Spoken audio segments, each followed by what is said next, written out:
ఒకడు సొమ్ము ఒకడు టాలెంట్తో దోసుకోవచ్చు అనే రీతిలో చాలామంది మాట్లాడుతున్నారు. అసలు బుద్ధి జ్ఞానం ఉండి మాట్లాడుతున్నారు లేదో ఎవరికి తెలియదు.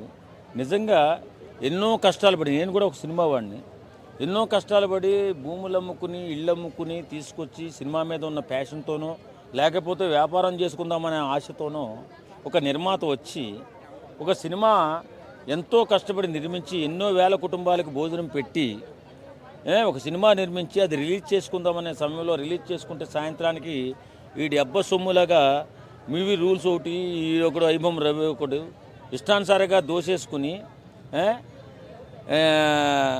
జనాలకి ఏదో ఫ్రీగా పంచినట్టు పనిచేసి పప్పు బెల్లాల కింద పనిచేస్తే మరి నిర్మాత ఏమైపోవాలి, సినిమా ఈ వ్యవస్థ ఏమైపోవాలి?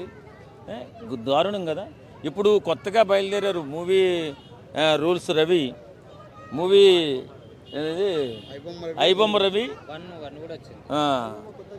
నిజంగా ఎంత బాధేస్తుందంటే ఒక సంస్థని వ్యవస్థని సర్వనాశనం చేస్తున్నటువంటి ఇలాంటి దుర్మార్గుల పట్ల సానుకూలంగా స్పందిస్తూ ఇక్కడ కష్టపడి సంపాదించుకుని తీసుకొచ్చి ఇక్కడ పెట్టుకున్న డబ్బులు పోతుంటే బోరున అక్కడ నిర్మాత బాధపడుతుంటే ఆ వ్యవస్థలో పనిచేస్తున్నటువంటి